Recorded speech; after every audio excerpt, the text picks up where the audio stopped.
प्यारे मित्रों, प्रेम नमन।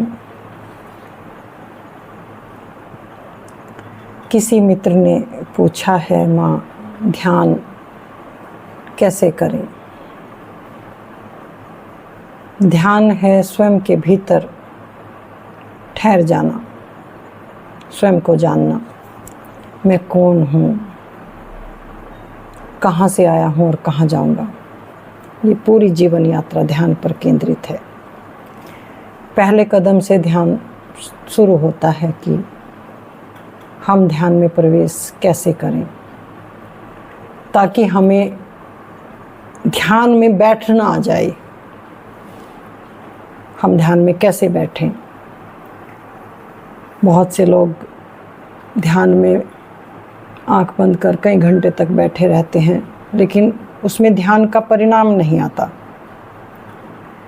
जो परिणाम आना चाहिए, किसी उद्देश्य के लिए हमने ध्यान किया है, यदि वो उद्देश्य हमारा पूरा नहीं हो रहा है तो फिर ध्यान का कोई लाभ नहीं है। ध्यान है जीवन में सुख और शांति को प्राप्त करना, आनंदित होना, प्रेमपूर्ण होना। ये ध्यान का परिणाम है। 126 विधियाँ ओशो ने ध्यान की बताई हैं। फ़कीर बाबा मेरे सतगुरु, उन्होंने सूरत शब्द योग कहा है, यानी जो हमारे भीतर अंश रूप में वो परम तत्वाधार मौजूद है, उसको परमात्मा के साथ कनेक्टिविटी करना, जुड़ जाना। तो एक योग है ध्यान, क्योंकि हमारी कनेक्टिविटी टूटी हुई है। जैसे ही हमें भीतर उस कनेक्टिविटी का पता चलता है तो हम ध्यान में प्रवेश कर जाते हैं। ध्यान जीवन में एक बार घटता है और फिर पूरा जीवन ध्यानमग्न हो जाता है। ध्यान ऐसा नहीं है कि ध्यान करना है, ध्यान जागरूकता है। हमें पता लग गया तो अपने स्वयं में केंद्रित होकर हम पूरे संसार में ध्यानमग्न हो जाते हैं, प्रेमपूर्ण हो जाते हैं। लेकिन ध्यान के नाम पर बहुत आडंबर, कोई आश्रमों में जा रहा है, कोई घर छोड़ रहा है, कोई नाच रहा है, कोई गा रहा है। थोड़ी देर का मन आनंद सभी को मिल रहा है,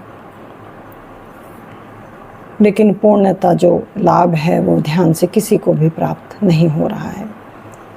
कारण कि हमने ध्यान के प्रोसीजर को समझा नहीं। तो ध्यान को समझना होगा पहले कि ध्यान है क्या और कैसे ध्यान करना है। इसलिए गुरु की महिमा है। गुरु के सानिध्य में कैसे बैठना है, कहाँ ध्यान लगाना है, किसका ध्यान करना है। जैसे एक छोटे बच्चे को स्कूल में जब वो पहली बार जाता है तो उसे हर बात को समझाया जाता है, ऐसे ही साधक को एक प्रेरणा देकर बैठने का तरीका, कैसे ध्यान करो, कैसे अपनी अवस्था को प्राप्त करो, ये सब चीज़ें सत्संग के माध्यम से सतगुरु एक शिष्य कहो या जागरूक चेतना कहो उसको समझाकर ध्यान के योग्य बनाता है, ताकि वो ध्यान में प्रवेश कर सके। फिर कहूँगी, इन्हीं शब्दों के साथ अपनी वाणी को विराम दूंगी। प्रेम नमन।